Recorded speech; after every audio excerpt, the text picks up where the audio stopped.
Eu vou levantar, que eu sou um pouquinho agitado, às vezes, já sentado há muito tempo.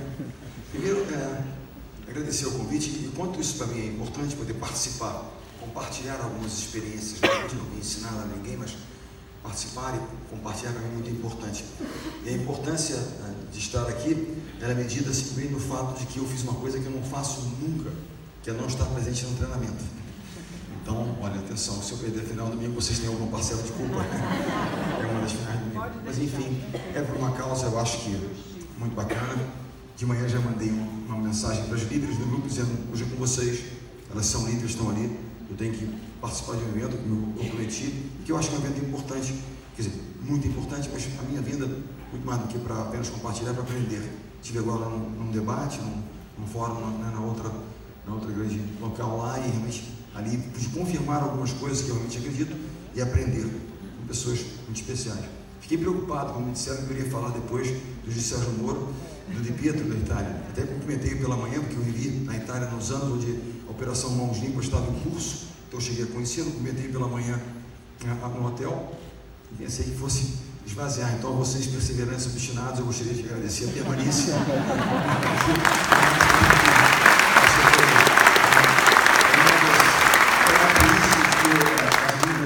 Essa perseverança, nós vamos lutar e vamos aguentar o Bernardinho também. Então isso realmente demonstra o quanto vocês são pessoas especiais. Eu queria, escrever pela apresentação, por favor, fiquei pensando o que falar num fórum como esse. Eu queria começar, já está lá? Vai entrar. Oi? Está comigo? Peraí, só esse braço aqui está muito. Ele faz ao vivo, erra eventualmente, mas estamos aí, vamos fazer. Eu queria falar um pouquinho de excelência, mas eu queria falar um pouquinho, começar falando de um tema que é tão importante, nós estamos num ambiente para falar sobre isso, que é liderança. Liderança. Eu estava comentando no outro fórum lá que eu voltei ao mundo acadêmico para dar aulas. É uma das experiências mais interessantes dar aulas, né? Na minha época, nos anos 80, na universidade, eu comecei no final dos anos 70, acabei nos anos 80, tá?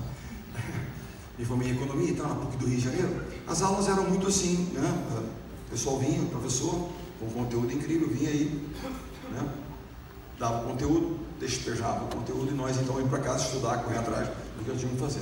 Hoje é uma interação muito maior. Então, como nós estamos no mundo acadêmico, eu queria interagir um pouco com vocês. E queria começar perguntando sobre os atributos de um líder.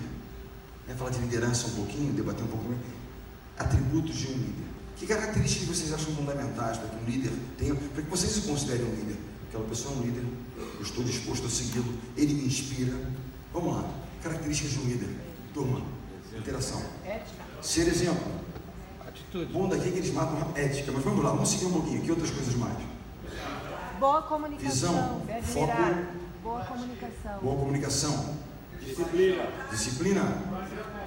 Honestidade. Honestidade, capacidade. Humildade. Humildade, grande. Bom, tudo isso é importante. Eu acho que característica, mas foi dito aqui, na segunda palavra que veio, eu pergunto isso para os jovens, que veio à tona foi ética. Logo depois falou-se de integridade e honestidade.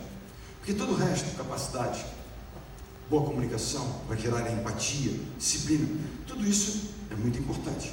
Mas sem ética, sem um comportamento moral e ético, nós vamos realmente acreditar naquela pessoa e vamos segui-lo? Puxa, ele entrega resultados, ele inspira, mas eu duvido um pouco da forma como ele entrega. Isso certamente quebra a capacidade da pessoa ser efetivamente um líder. Alguns anos atrás, em torno de 8 anos atrás, eu fui convidado a uma reunião. Era em torno de 400 pessoas, mais ou menos como aqui. Eu era senha número 399, eu sentei lá atrás, perto da porta de saída. Eu não tinha muito a contribuir, certamente. E era a avaliação de desempenho de um mandato, de um determinado governo. E aí as pessoas, poxa, estão entregando isso, área tal, cresceu muito, a educação melhorou, tal. Num certo momento, alguém estava lá em cima, alguém lá embaixo falou, levantou-se e disse, mas eu duvido um pouco das práticas desse governo. E alguém levantou e disse, deixa isso para lá, o importante é que ele esteja entregando. Eu estava lá atrás, levantei, ninguém percebeu, fui embora, porque eu não tinha nada a contribuir, disse, isso não vai dar certo. Como disse o jovem, isso vai dar errado, né? Isso vai ganhar, eles têm um termo que eles usam hoje, né? Isso vai dar errado, vai acabar mal. E acabou mal. Depois jogou reeleição, etc. E nós descobrimos que nós éramos governados por um psicopata, que aquilo ali é nível psicopatia. O fato é que a avaliação inicial era uma avaliação positiva, mas havia dúvidas em relação àquilo que é o mais importante, que são valores éticos e morais. Podemos sim e devemos divergir muito bem, mas eu vou divergir e dialogar, debater, ou que seja íntegro. Esse é o pilar inicial. Vamos seguir um pouquinho no tema liderança. E aí, falando de líderes que inspiram, Peter Drucker, que foi um dos maiores, o pai da direção moderna, tinha uma frase que eu acho que é lapidar, um pensamento fundamental, que é o seguinte: 3 coisas podem acontecer naturalmente em qualquer instituição, seja uma instituição pública, privada, acontecem naturalmente sem ninguém precisar fazer força, que é atritos, fricção, podem acontecer, momento de atrito. Segundo, confusão, eu não sei qual é a minha distribuição, não fui bem orientado, etc. Então há uma certa confusão na instituição. E terceiro, queda de desempenho, maus resultados.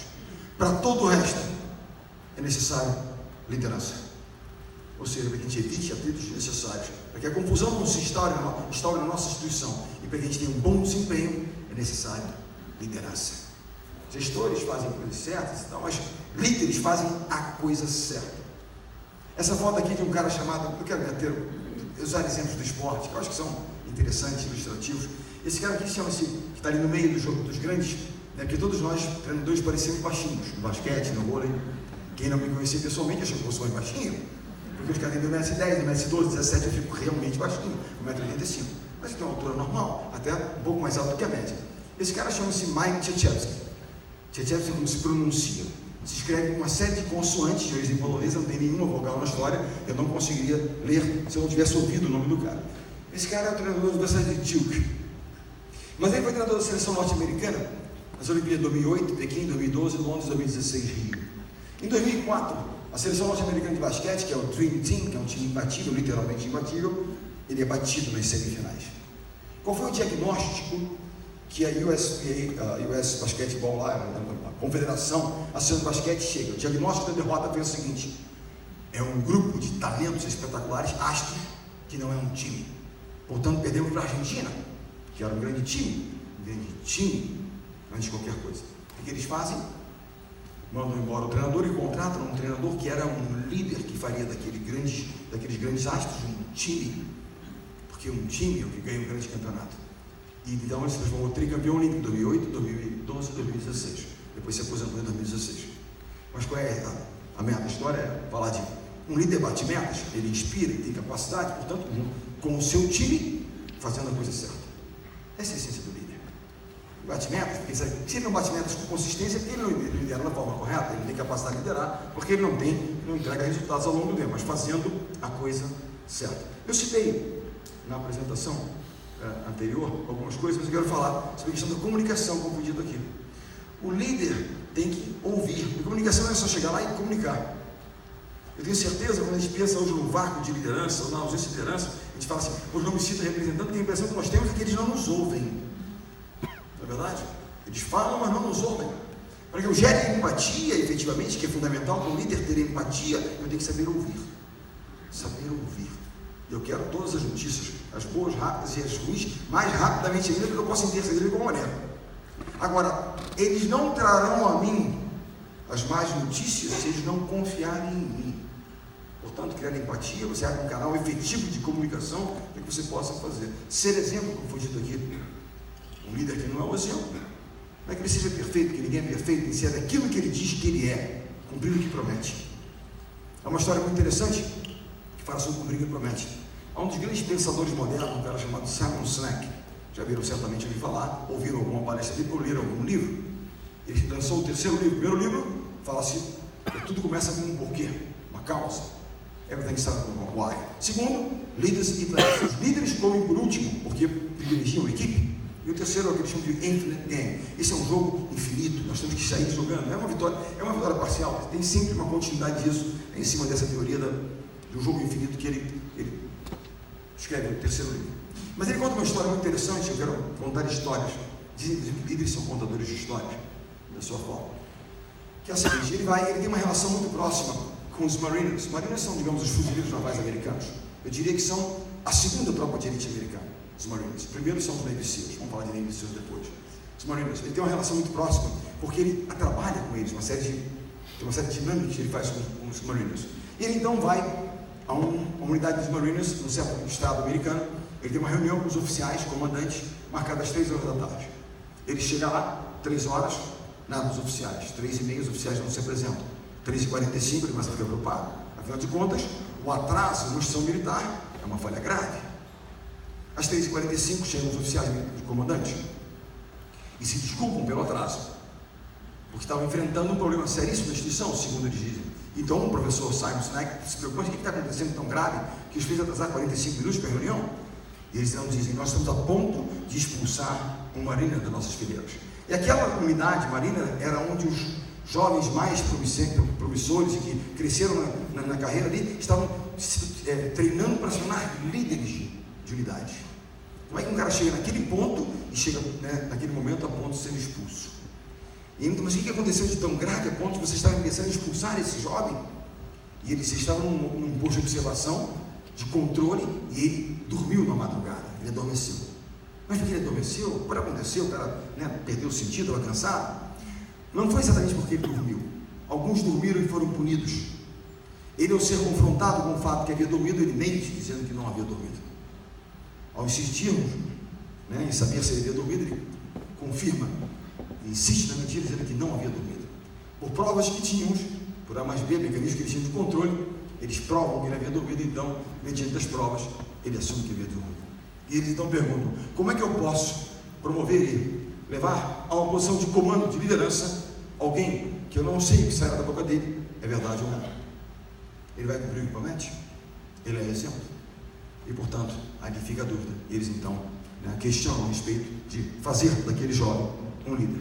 Eu contei na palestra anterior um pouco sobre um cara que eu conheci, um senhor que eu conheci em 2014. Eu fui a um evento de liderança, em torno de 3.000 pessoas. A minha cena era em 1989, porque o voleibol era pequenininho. Eu participei de uma pequena mesa sobre debate lá, e eu tive a vontade de trocar 3 palavras com o almirante McRaven, que era um dos grandes astros daquele encontro. E as palavras são "How are you?" Ele falou "How are you?" Eu passei para o próximo, então me expulsaram da fila. Mas eu tive a vontade de conhecer esse senhor. Esse senhor ele foi comandante dos Navy SEALs. Navy SEALs é a tropa de elite das Forças Armadas Americanas, a número 1. Há uma lenda que envolve os Navy SEALs que diz o seguinte: se há uma missão impossível, você contrate um Navy SEAL, dê ele essa missão que ele tornará possível. A minha ideia é levar para o Rio de Janeiro 3.000 Navy SEALs e ver se eles resolvem a situação. Não sei se 3.000 serão o suficiente, mas enfim, já é o início. Mas o fato é que ele se tornou, ele foi um dos maiores assessores no tema terrorismo do ex-presidente Obama. É dele um pequeno grupamento que executa o inimigo Osama Bin Laden, tal, tem até uma história interessante sobre isso. É dele, é uma equipe liderada por ele, ele era o comandante dos Navy SEALs.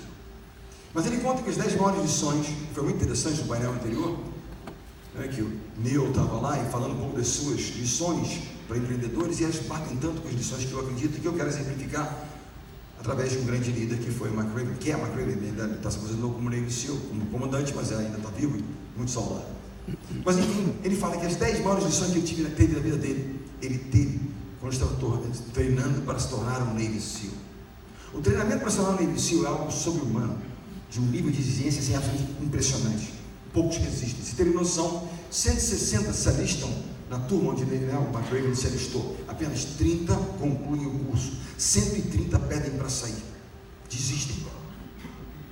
Vamos lá, as lições de McRaven, vou falar rapidamente de algumas, não de todas, obviamente. Primeira lição de McRaven que tem a ver com um conceito que para mim é fundamental, que é o conceito da disciplina. Ele acaba de escrever um livro, e o livro chama-se Comece Arrumando a Sua Cama. Primeira lição de McRaven: todo jovem deve ser acordado às 5 da manhã. Eles se uniformizam, e a primeira missão do dia, a primeira tarefa do dia é arrumar a cama. Mas não é arrumar a cama tipo dar uma cara à minha esposa, à minha mãe, é arrumar a cama tipo hotel 5 estrelas. Já dormiram num hotel bacana? Você vai querer entrar debaixo do lençol da coberta, ela está tão presa que você tem que fazer força para entrar, não é verdade? Fica esticadinho. Tanto que eles dizem que tem o teste da moeda, você estica o lençol, se você soltar a moeda e ela não quicar, é porque o lençol não está bem esticado. Os instrutores vinham em colchão para o alto, colchão, e aquilo se repetia durante os dias, e fazia de novo, de novo. E aquilo incomodava o jovem Navy SEAL, o jovem McRaven, que não via nenhum sentido em arrumar uma cama perfeitamente, com excelência. Afinal de contas, ele não iria encontrar camas para dormir onde ele iria combater, nas montanhas do Afeganistão, nos desertos, tá? Ele ia não encontrar cama, não é verdade? Mas aquilo se repetia. E ele começou a entender que era a primeira lição que os instrutores queriam passar aos jovens, lição sobre disciplina, criar hábitos de excelência. Se você não for capaz de executar com excelência as pequenas tarefas do seu dia, o que será das grandes tarefas? Segunda lição, também embutida nessa prática de fazer com excelência, a lição da humildade. E esse valor da humildade, que foi dito aqui como sendo importante, ele me leva a uma outra instituição muito interessante, muito bacana, exemplar, que são os All Blacks. Vocês conhecem os All Blacks? All Blacks são um time de rugby da Nova Zelândia, uma das seleções mais vitoriosas do esporte mundial. Não há honra maior para um jovem kiwi. Jovem kiwi é o jovem que nasce na Nova Zelândia. Acabei de receber, inclusive, um livro da Nova Zelândia, o senhor me deu aqui na outro fórum. Interessantíssima coincidência. Não há honra maior do que se tornar um All Black. É a maior conquista que um jovem neozelandês pode ter. Há, inclusive, um livro que foi traduzido agora em português pelo Eduardo Farrege, do Movimento Renova, chamado O Legado. Por que está ligado ao rugby, Eduardo? São lições de liderança dos All Blacks. E há uma lição ali que eu acho que é uma história muito interessante. Já viram um pouquinho de rugby? Rugby é jogado na grama, esporte de contato, os caras muito grandes. Só um parênteses. Eles no livro, se auto-intitulam a seleção mais vitoriosa do esporte mundial.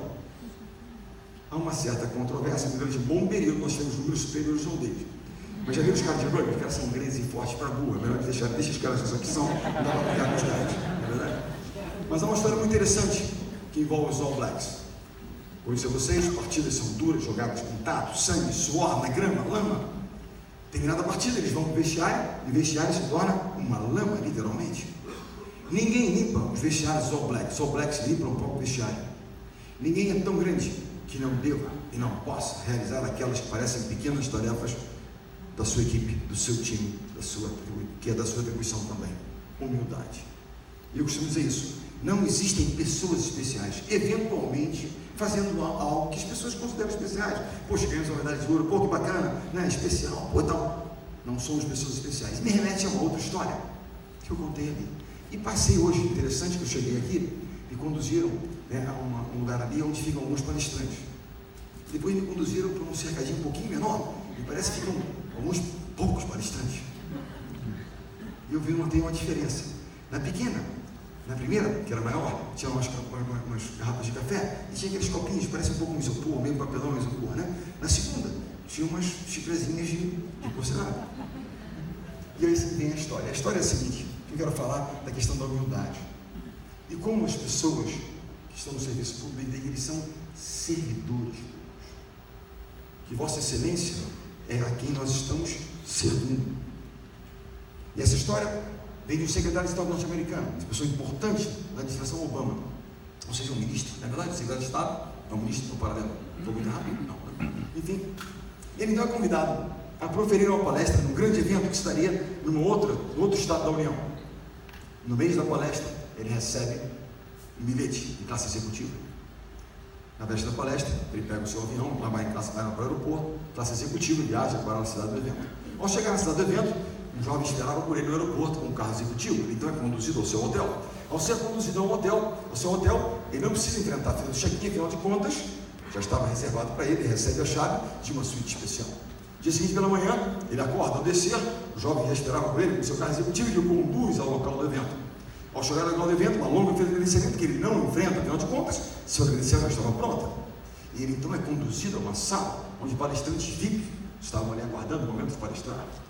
Ao chegar lá, ele pede um café. E alguém traz a ele um café num copo de porcelana. No ano seguinte, já não mais secretário de Estado norte-americano, ele é convidado a proferir uma palestra no mesmo evento. No mesmo evento, ele recebe uma passagem em classe econômica. No dia véspera da palestra, ele vai lá e pega o seu avião em classe econômica, vai para o local do evento, ninguém aguardava por ele no aeroporto. Ele então pega o seu Uber, o seu táxi e vai para o seu hotel. Ao chegar no hotel, no número do check-in, ele enfrenta o check-in e recebe então uma chave de um quarto simples. Dia seguinte pela manhã, ninguém aguardava por eles. Mais uma vez, pega o seu Uber e vai para o local do evento, onde ele enfrenta uma longa fila do credenciamento até receber a sua credencial. E é conduzido a uma sala muito ampla, onde muitos palestrantes se acotovelavam. Ele então solicita um café e alguém diz a ele: é ali a máquina de café. Ele então se serve um copo papelão. A cada um de nós é reservado um copo papelão. Eventualmente, por uma posição, um cargo que possamos ocupar, nos servirão numa xícara de porcelana. Não vamos deixar que o nosso ego acompanhe uma eventual ascensão profissional, porque em algum momento nós vamos perder aquela posição e vamos dar um tombo nosso ego será ferido, sairá realmente machucado. Ninguém é especial. A cada um de nós é reservado um copo de papelão. Resiliência.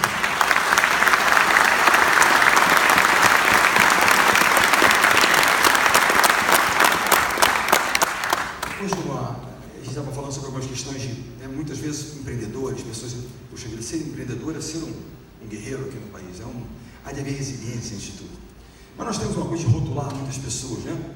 Aqui no Brasil, um empreendedor, o cara vai e ele tem uma dificuldade, fale, o cara é visto e rotulado como um fracasso, não é verdade? Lá o cara nos Estados Unidos, pela terra de empreendedores, o cara é visto como um lutador, tentou, falhou, mas seguiu em frente, etc. Quem de vocês não teve a seguinte sensação, sentiu o seguinte, de que a vida não foi justa em algum momento? Puxa vida, eu me preparei tanto, fiz tanto, tudo corretamente e tal, mas não deu certo. Não temos aquela sensação? Quem nunca teve a sensação de que a vida não foi justa? McRaven fala uma coisa muito interessante em uma das lições dele. Ele diz o seguinte: todos os recrutas da IBC são testados diariamente, fisicamente, provas de corrida, natação, etc. E cognitivamente, provas teóricas, eles têm metas para bater. Por melhor que eles fizessem os seus exercícios, as suas provas, os instrutores sempre achavam uma maneira de dizer que eles haviam falhado em algum momento. Quando falhavam, eram punidos. Ele dizia que a pior punição que ele achava era que eles chamavam de sugar donuts. Sabe o que é um donut, aquele bolinho americano, assim, um bolinho? Sugar que tem um açúcar na superfície. O que era isso? Que punição era essa? Os treinamentos de IBC ficam no litoral. Eles uniformizados que estavam, quando falhavam, diziam: você é um sugar donut. Ele ia lá, mergulhava no mar e vinha rolando na areia. Chegava na calçada, se levantava e assim permanecia durante todo o dia. O mar vai secando, sal, a areia cola no corpo, aquela coisa, ele vira um sugar donut. Nós diríamos aqui que ele virou um empanado, um croquete, não um sugar donut, não é verdade? Mas não era apenas o desconforto físico que incomodava McRaven, porque era o desconforto, né, da areia, do sal, era o desconforto emocional, moral, porque todos sabiam que naquele dia ele era um sugar donut, que ele havia falhado. E ele tinha convicção de que ele não havia falhado, e que o instrutor não havia sido justo com ele. Ele chegou à conclusão, depois de tantas punições de sugar donuts, que a intenção dos instrutores era mostrar aos jovens que a vida não será sempre justa e que nós temos que seguir. No dia seguinte é seguir, levantar. Por melhor que a gente tenha feito, não deu certo, nós temos que seguir. E nós vamos seguir. Porque grandes não são aqueles que não caem, mas aqueles que se levantam. Nós fracassamos não quando nós erramos e perdemos, mas sim quando nós desistimos. E essa é a lição que ele queria passar para os jovens. Há uma outra lição muito interessante que fala a respeito do sucesso dos jovens que se tornam Navy SEALs.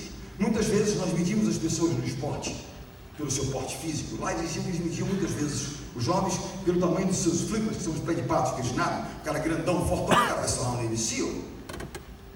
Eles diziam não. E essa lição me remete a um personagem. Vocês gostam de futebol americano? Vocês conhecem o Tom Brady? Ouviram falar do Tom Brady? Tom Brady é o maior campeão da história do esporte americano. Para quem não conhece o Tom Brady, ele é o marido de Gisele Bündchen, portanto. Eu estudo muito Tom Brady, porque Tom Brady é o maior jogador da história do futebol americano e casou com Gisele Bündchen, ou seja, o cara é o cara. Merece ser estudado. Na verdade, tem um segredo que eu preciso detectar qual é. A nossa intenção é saber dos caras. Mas há uma história muito interessante sobre o Tom Brady que diz respeito a essa questão de como é que nós avaliamos as pessoas. Que é o seguinte: Tom Brady, como é que se dá a escolha daqueles que se tornam profissionais de futebol americano? Os universitários, jogadores, entram numa lista de draft. Draft é escolha, tipo uma peneira, um grande peneira. E nesse dia das escolhas são draftados 200 e poucos jogadores.